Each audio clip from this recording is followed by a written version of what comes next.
ma u baahan tahay CRM inaad ganacsigaaga ku maamushid waxaan nahay Warren Cloud waxaan baatida la nahay Google Cloud CRM waa nidaam dhammaystiran oo ka caawinayo inaad wax walba ku maamushid hal meel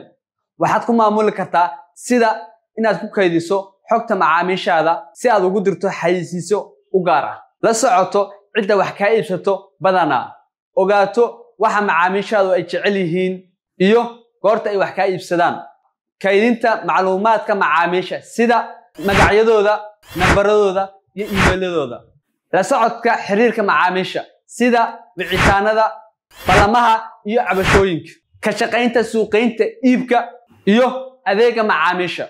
falaqaynta xogta macaamiisha si go'aan wanaagsan loo gaaro haddaba si aad intaas iyo ka badan u ogaatid ganacsigaaga u isticmaal CRM si aan ku siino faahfaahin dheeri waxaan igala soo xiriiri kartaa contactiga hoos ku qoran